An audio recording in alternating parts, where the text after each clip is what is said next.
प्रयास कर रहा था कि विनेश के लिए बोलूं। जब उसको डिस्क्वालीफाई किया गया, विनेश या नहीं, लेकिन ऐसा लगा जैसे हमें चाकू घुसेड़ दिया गया। मेरे आज भी याद है, उस प्रोटेस्ट में मैंने रातें काटी हैं और 4-4 गोली खाई मैंने। ये देश की अस्मिता से जुड़ा मामला था और हमने हमारी मांग ये थी कि सरकार स्टैंड क्लियर कर दे, तब भी सुनवाई नहीं की गई। जब मंत्री बोलने आए तो हमने उनसे कहा कि हमें कुछ इन्फॉर्मेशन चाहिए, उस पर बात नहीं हुई।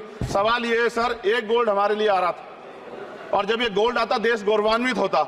और क्या व्यवस्था थी सर कि उसका वेट बढ़ गया, पता ही नहीं लगा सिस्टम के लोगों को। क्या बेवकूफी की गई है, ये सोचने का विषय है सर। ये बहुत महत्वपूर्ण देश की बेटी का मामला है। ये हरियाणा की बेटी नहीं है सर, वो एक जात की बेटी नहीं है, वो हमारी बहन है, देश की बेटी है। और आपने क्या किया हरियाणा के साथ? आपने हरियाणा का बजट कम किया, जबकि सबसे ज्यादा मेडल हरियाणा लेके आता है। ये गलत है सर। भी वित्तीय सहायता की गई है। 2020 टोक्यो ओलंपिक चक्र में 1,13,98,224 रुपये का आर्थिक सहयोग उसको किया गया था।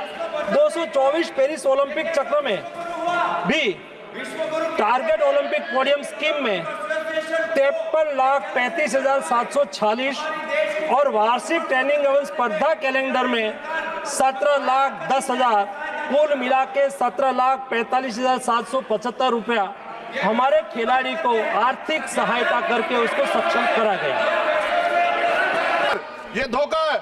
हमें इस बात की तकलीफ है कि विनेश जो है इस देश का नाम गौरवान्वित करती, इस देश का नाम बढ़ाती, लेकिन आज जो है अपमान का सामना करना पड़ रहा है। जब हमारे हितों की बात होगी हम जो है समझौता कर सकते हैं, लेकिन जब देश के हितों की बात होगी, बाबा साहब अम्बेडकर ने कहा था हम प्रथम और अंत्य भारतीय हैं। जब देश हितों की बात होगी, महिला हितों की बात होगी, महिला सम्मान की बात होगी, हर हम कीमत चुका देंगे। सरकार के मंत्री ने क्या कहा कि हमने इतने पैसे दिए, एहसान क्या क्या? खैरात दी क्या आपने कोई? खत्म कर रहा हूं सर, खैरात दी क्या आपने कोई? इससे ज्यादा पैसे हम आपको दे देंगे।